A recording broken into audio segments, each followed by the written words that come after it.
इस वक्त की सबसे बड़ी खबर यह है कि गुजरात के बिल्किस बानो केस में सुप्रीम कोर्ट ने गुजरात सरकार के आदेश को पलट दिया है। सुप्रीम कोर्ट ने दोषियों की रिहाई वाले राज्य सरकार के आदेश को रद्द कर दिया है।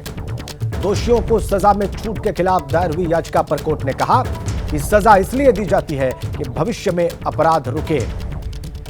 हमारे सहयोगी निपुण सहगल सुप्रीम कोर्ट से हमें रिपोर्ट कर रहे हैं इसी फैसले पर, उनके पास चलेंगे। निपुण, इस केस में अब आगे क्या हो सकता है, क्या कोई प्रोसीजर आगे जो होना है उसके बारे में दर्शकों को बताएं।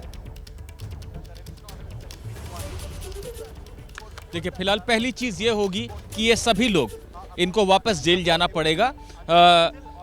अगर पूरे फैसले में जो सुप्रीम कोर्ट ने पढ़ा है, क्योंकि ये लोग करीब 1.5 साल से बाहर थे, तो कोई अगर समय सीमा कोर्ट ने तय की है कि इतने दिनों में सरेंडर करें तो उसकी जानकारी लेनी होगी, और अगर नहीं की है तो तत्काल जेल में जाना पड़ेगा। बहरहाल किसी भी हाल में इनको जेल में जाना है, बहुत जल्द जाना है। तो इनकी रिहाई का समय अब खत्म हो गया, 1.5 साल ये बाहर रह लिए।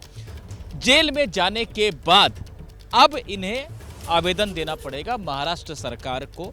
कॉम्पिटेंट सरकार उसी को माना है, कानूनी रूप से योग्य सरकार उसी को माना है सुप्रीम कोर्ट ने, तो वहां आवेदन देंगे। और अगर महाराष्ट्र की रिहाई पॉलिसी में इस बात की व्यवस्था होगी, जैसी गुजरात की पुरानी पॉलिसी में थी कि 14 साल के बाद रिहाई हो सकती है जघन्य अपराध में भी, अगर व्यवस्था होगी तो महाराष्ट्र सरकार विचार करेगी। अगर व्यवस्था ही नहीं होगी, जैसे गुजरात की नई पॉलिसी है कि 20 साल कम से कम रहना पड़ेगा जघन्य अपराध के मामले में, अगर महाराष्ट्र में भी इस तरह का प्रावधान है तो इस तरह के आवेदन का कोई मतलब ही नहीं रह जाएगा, महाराष्ट्र सरकार सिरे से खारिज कर देगी। तो अब ये देखना पड़ेगा कि महाराष्ट्र सरकार को जब ये आवेदन भेजते हैं तो क्या महाराष्ट्र सरकार भी सक्षम है कानूनी लिहाज से।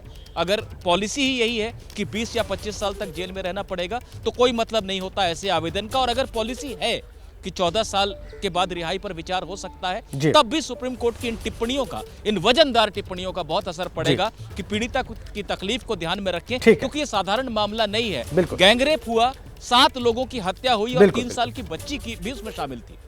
लैंडमार्क जजमेंट है और इसके बहुत सारे मायने हैं जिस पर अभी हमने बात की। आप सभी का बहुत धन्यवाद।